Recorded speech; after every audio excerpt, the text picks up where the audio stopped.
Pemirsa, warga Bekasi, Jawa Barat dihebohkan dengan kabar foto retina mata dapatkan sejumlah uang.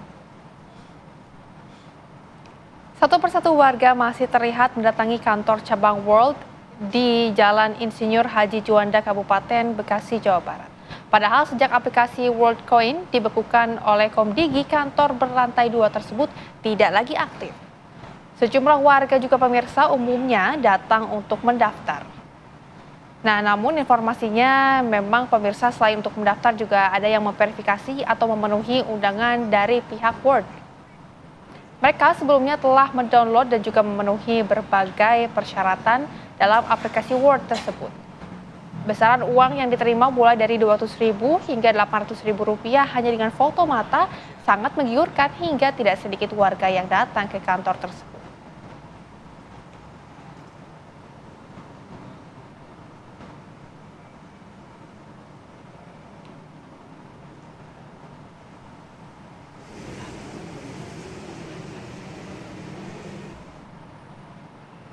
Sementara itu, pemirsa, Kementerian Komunikasi dan Digital atau Komdigi membekukan sementara tanda daftar ini pemirsa untuk penyelenggaraan sistem elektronik World Coin dan World ID menyusul laporan masyarakat mengenai aktivitas mencurigakan yang berkenaan dengan layanan digital tersebut. Ya, pihak Komdigi juga berencana memanggil pihak penyelenggaranya. Jadi atas masukan masyarakat kita suspend. Mereka nanti diberikan hak menjawab, akan dipanggil oleh Kementerian Pengawasan Digital. Dan untuk sementara karena banyak masukan dari masyarakat, jadi kita suspend terlebih dahulu sambil mendengarkan penjelasan. Apa rencana pemanggilannya? Dalam waktu dekat Pak Dirjen yang tahu prosesnya tanggal dipanggil. Ya pemirsa, untuk membahas lebih dalam terkait dengan kasus ini, kita sudah hadirkan di studio Apa Kabar Indonesia Siang, pakar telematika, Pak Abimanyu Wahyu Widayat. Selamat siang, Abah. Selamat siang. Oke, Abah, ini sudah ada fenomena baru ini, menggunakan memfoto retina mata untuk mendapatkan uang Rp500.000. Bagaimana Anda melihat ini? Kalau dari uangnya, itu kan iming-iming. Iya. Ya, jadi kita bicara ada suatu tujuan dan kemudian ada harus suatu pemanis untuk menarik minat. Ya, karena semua sesuatu yang sifatnya digital itu pertama adalah harus adanya suatu kemudahan dan kemudian ada suatu daya tarik. Ya, dan kemudahan itu memang selalu bisa dicapai di digital. Berkali di berbagai media selalu saya bilang yang namanya dengan dunia digital sekarang yang susah jadi mudah, yang mahal jadi murah, yang nggak bisa jadi bisa. Betul. Dan kemudian borderless. Iya. Ya, itu situ. Nah, iming-iming tersebut tentu akan menjadi semakin menarik kalau masa yang terlibat banyak. Semakin banyak. Ya, semakin banyak. Dan kemudian harus dipikirkan suatu kemudahan ya bagi masyarakat untuk bisa mendapatkannya. Uang ya. Gitu kan. Kalau umpamanya untuk mendapatkannya oke, kita harus potong rambut, kasih rambut. Pasti akan kesulitan kan, harus didandan dulu rambut pakai ya kan. Atau dengan dikasih kuku misalnya, atau dikasih apa dengan tukar sepatu kayak atau dengan apalah misalnya. Itu sulit, tetapi sekarang hanya di-scan. Nah, itu tentu akan membuat orang akan tertarik. Iya. Jadi scan di sini memang dilihat itu pasti dengan suatu analisa karena ini kan WorldCoin ini sudah ada dari 2023. Iya.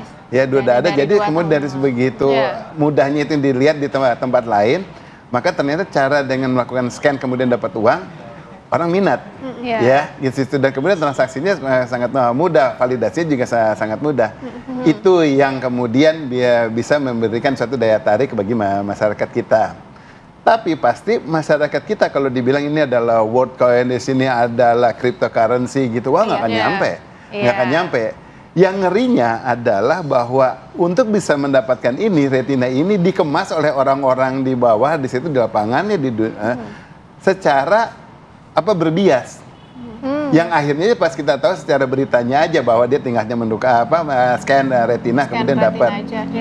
Bayangkan sekarang kalau iming-imingnya bahwa ini adalah untuk informasi kesehatan dengan di-scan karena ini mata ya, gitu, dan kemudian untuk bisa mendapatkan identitas baru, pengganti KTP, kali diiming-imingnya kayak belum gitu. terdeteksi keluar ya. Misalnya yang kayak gitu kan tentu akan menarik minat orang sehingga masanya banyak, dan kemudian mereka tidak berpikir lagi untuk mengenai apa ini data ini untuk apa. Betul. Tetapi hanya minat aja karena dituju bukan untuk apa datanya tetapi untuk mana hadiahnya, uangnya. iya. Gitu. Oke. Yang penting harus diiming-iming tadi ya dari uang tadi, jadi bisa menarik juga masyarakat untuk tadi men-scan retina tadi. Tapi untuk dampaknya sendiri sebetulnya yang paling menonjol ini yang akan dirasakan apa sebetulnya? Oke, kalau kita bicara sekarang soal retina, ya retina itu salah satu biometrical identity, ya identitas biometrik. Ya sekarang orang biasanya kan taunya sidik jari lah, ya telapak tangan, palm, suara. Nah sekarang kalau retina itu juga berdasarkan algoritma dari segala tubuh, retina termasuk sesuatu yang sifatnya unik. Ya, bisa dibilang kecil FEE dan FRA itu adalah apa itu maksudnya? FEE itu ada first acceptance ratio dan first rejection ratio. Maksudnya kalau di scan ya faktor untuk melesetnya bahwa salah untuk mengidentifikasi orang ataupun jadi menerima orang yang tidak boleh ataupun melarang orang yang boleh itu rasionya kecil. Ya maka itu yang digunakan. Dan ini yang banyak dimanfaatkan orang. Tetapi ini kan biometrical identity itu biasanya untuk akses kontrol. Karena seseorang yang punya retina kan nggak mungkin memberikan mata tanpa badannya masih di sini kan, berarti bahwa saya mengakses suatu tempat, saya ada di sana. Dan identitas saya untuk membuktikan itu adalah diri saya dari mata saya. Tetapi karena keberadaan saya yang dipentingkan. Kan gitu kan, karena saya mau mengakses sama kayak sidik jari dan lain sebagainya. Nah, sekarang hal ini dilakukan untuk sesuatu yang sifatnya remote. Untuk apa gitu loh? Tujuannya kan? masih belum tahu ya. Ya pertama itu yang menjadi bahaya. Yang kedua tadi dengan faktor kecilnya first acceptance ratio dan rejection ratio, berarti setelah dapat ada data ini, sekarang data ini kalau misalnya diperjualbelikan gimana? Ya kepada pihak-pihak mana diperjualbelikan, kemudian mereka sekarang untuk mengakses, jadinya sekarang data mereka sudah dimiliki pihak lain selain diri mereka sendiri. Ya, nah di sini yang namanya mata nggak mungkin kita ubah. Beda halnya kalau jari, umpamanya kita bilang oh nggak bisa jempol, ya udah kalau begitu pakai telunjuk, pakai ini masih ada 10. Tapi kalau mata tinggal hanya pilihannya kiri kanan. Ya kan matanya pilihannya kiri kanan, dan di situ sekali kemudian identitas tersebut sudah tersebar, sudah tercatat pada suatu institusi, suatu lembaga yang kita tidak tahu, maka sekarang data ini juga nggak bisa kita pegang lagi. Udah nyebar bisa kemana-mana, itu sangat tersebar, sangat liar. Dan ini yang membuat orang kemudian akhirnya nanti akan bermasalah di kemudian hari. Banyak akan masalah. Kenapa saya bilang masalah? Yang namanya aksesibilitas orang terhadap suatu tempat, lama-lama harus dipermudah, dipercepat. Kalau pakai jari kelamaan, akhirnya kemudian dipakai retina. Dan lain sebagainya. Sekarang saat itu udah terjadi, nanti sebar kemana-mana. Ini orang yang sudah datanya udah kesebar, dia udah nggak bisa punya hak apa-apa lagi karena data dia sekarang udah kesebar privasinya kemana-mana. sudah tersebar di mana-mana. Oke, Abah. Maksudnya gini, beda kalau umpamanya dia di dalam satu lokal. Saya tercatat di suatu gedung A, mata retina saya di gedung A gitu ya. Di gedung B saya pakai sidik jari, di gedung C saya pakai suara, ya sudah. Tetapi kalau sekarang di mana-mana saya pakai A saja untuk mata saya di Aceh, mata saya bisa digunakan pada saat yang sama di Papua, di Sulawesi, di mana. Itu yang bahaya. Oke, Abah, kita juga masih akan mendalami potensi resiko dari kejadian ini, tapi setelah jeda iklan yang satu ini apa? Pemirsa tetaplah bersama kami di Apa Kabar Indonesia Siang. Masih bersama kami pemirsa di Apa Kabar Indonesia Siang. Pemirsa, memang pasca dibukukan aplikasi WorldCoin oleh Komdigi, kantor cabang World di Jalan Insinyur Haji Juanda, Kota Bekasi, Jawa Barat sudah tutup. Ya, meski begitu masih banyak warga yang berdatangan untuk melakukan verifikasi data.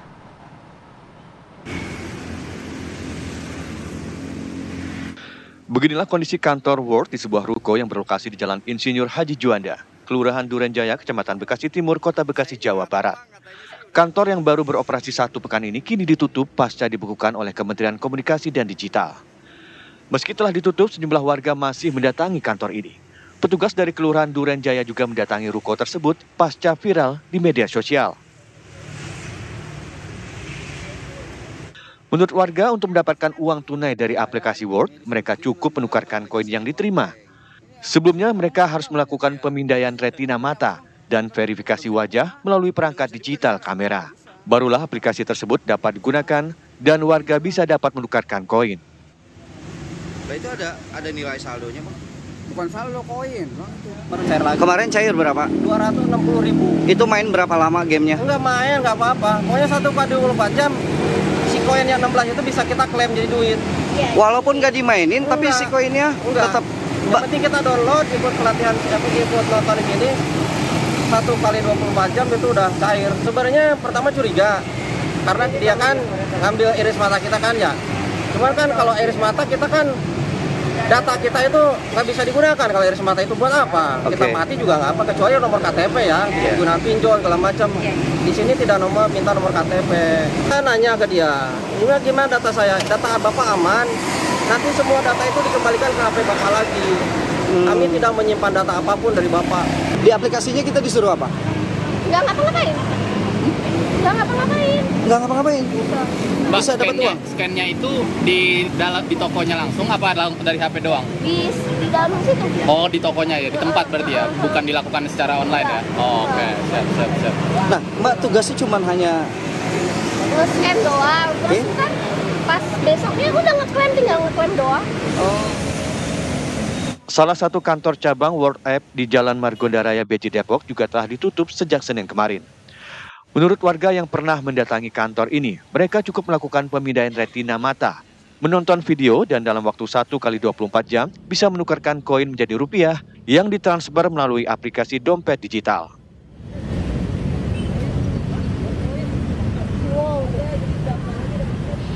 Nah, Pak, itu diapain aja, Pak, di dalam, Pak? Di dalam kita cuma nonton video selama kalau nggak salah 2,9 menit. Habis itu terus kemudian kita verifikasi mata.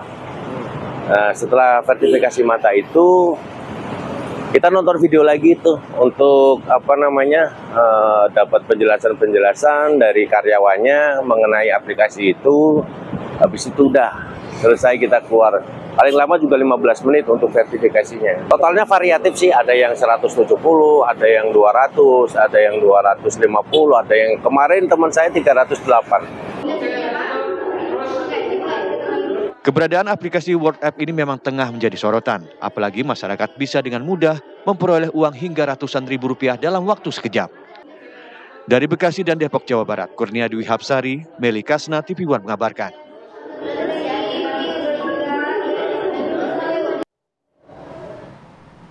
Pemirsa, pasca viralnya sebuah ruko yang dijadikan kantor operator aplikasi WorldCoin, serta dibekukannya sementara operasi tanda daftar penyelenggara sistem elektronik atau TDPSI oleh Kementerian Komunikasi dan Digital, petugas kecamatan dan kelurahan wilayah Duren Jaya serta kepolisian Polsek Rawalumbu meninjau lokasi kantor yang terletak di Jalan Insinyur Haji Juanda, Bekasi Timur Kota. Pemirsa, sejumlah aparat pemerintahan melalui perangkat Kecamatan Bekasi Timur dan Kelurahan Duren Jaya serta unsur kepolisian Polsek Rawalumbu meninjau langsung kantor World di Jalan Insinyur Haji Juanda, Bekasi Timur, Kota Bekasi, Jawa Barat pada Senin kemarin. Petugas Kecamatan Bekasi Timur mengaku datang ke lokasi tersebut atas perintah pimpinan untuk menindaklanjuti dan mengecek langsung lokasi guna mengurangi keresahan warga terkait adanya fenomena pindai retina ini.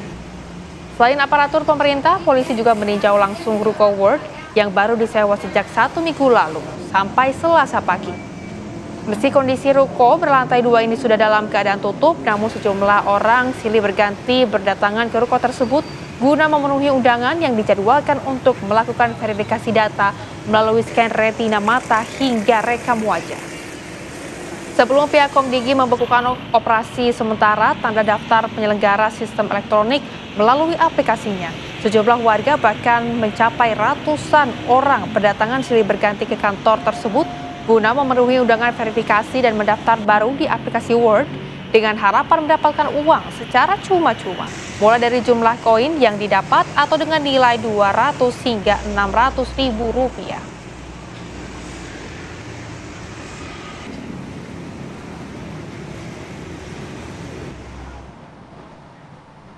Kami kembali ajak berbincang dengan narasumber kami.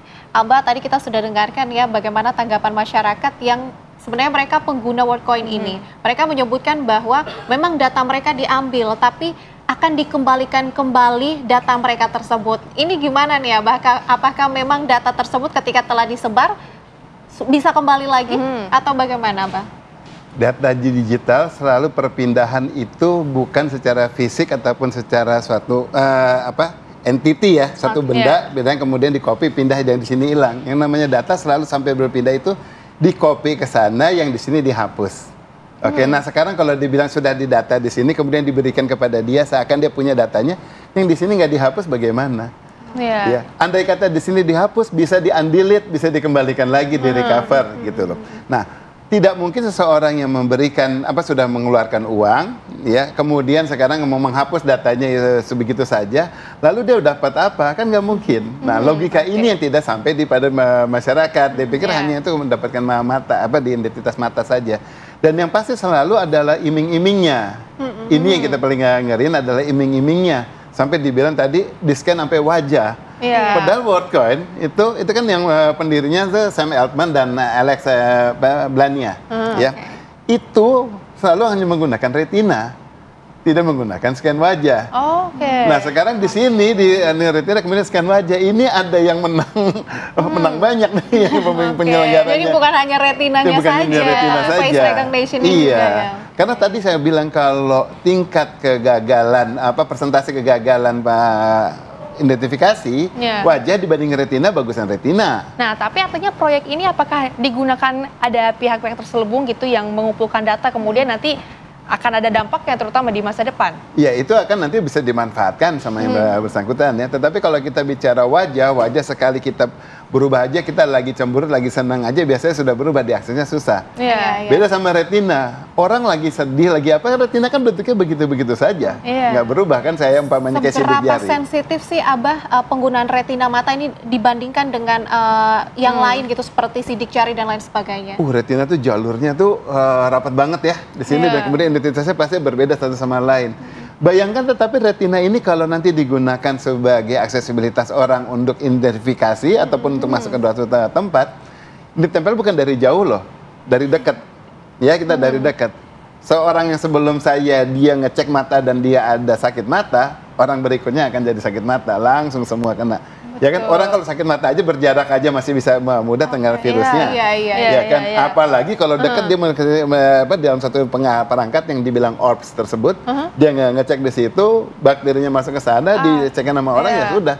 Nyebarnya begitu cepat. Waduh. Penggantiannya nggak cuma 300 ribuan aja. Itu sangat besar. Beda dengan jari dan lain sebagainya. Setelah kita dapat, kita tinggal cuci. Selesai cuci tangan, ya kan kita bersihkan pakai disinfektan, selesai kita nggak ada apa-apa. Ya kan, kalau mata nggak mungkin habis itu kita cuci mata, habis itu kemudian pakai roto, pakai di sini. Maaf sebut merek, pakai pembersih mata gitu ya kan, pakai pembersih mata. Pas dia lakukan itu kan menjadi tidak nyaman.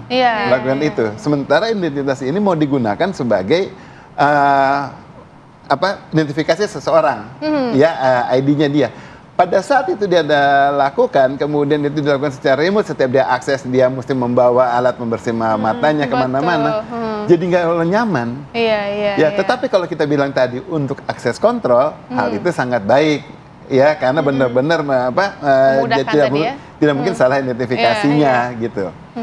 Dan di negara itu ada banyak sekali loh, puluhan negara di dunia ini tuh puluhan negara yang terkena kayak gini jadi korban. Kita kan masih yang negara terakhir lah beberapa yang tahu. Oke, apa mungkin sedikit ini himbauan kepada masyarakat agar juga tidak melakukan hal yang serupa lagi, terutama tadi yang diiming-iminginya adalah uang.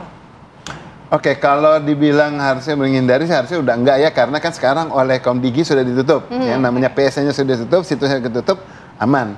Tetapi yang menjadi efek adalah kalau ada orang yang menggunakan ini sebagai gimmick, kemudian disebarkan ke tempat lain, seakan-akan masih institusi yang seperti ini, itu yang bisa jadi terpancing. Satu yang harus diingat sama masyarakat, pertama adalah jangan gunakan mata di sini untuk sebagai identitas kepada publik. Selain aksesibilitas diri, yang kedua adalah tahu masalah resikonya, dan yang namanya identitas mata itu tidak pernah bisa diubah. Ya, jadi sekali itu kesebar kemana-mana, kita tidak bisa lagi mengakui, oh saya nggak ada di Papuasan, itu bukan saya, atau saya tidak ada di Medan. Itu udah bukan jadi penjelasan lagi. Udah kecil lagi karena identitasnya sangat jelas algoritmanya. Oke, Abah, tentunya kita berharap agar kita dan juga masyarakat di luar sana lebih berhati-hati dalam penggunaan data biometrik kita ya, Abah. Terima kasih Abah sudah bergabung bersama kami. Terima kasih. Dan tentunya ya. Betul sekali Pak Mirsa, ini Apa Kabar Indonesia yang akan kembali untuk menemani Anda dengan sejumlah informasi lainnya. Salah satunya adalah mengenai anggota Polresta Bandara Soekarno-Hatta membongkar kasus produk farmasi tanpa izin berupa vape yang mengandung obat keras. Kami akan hadirkan informasinya usai jeda, tetaplah bersama kami.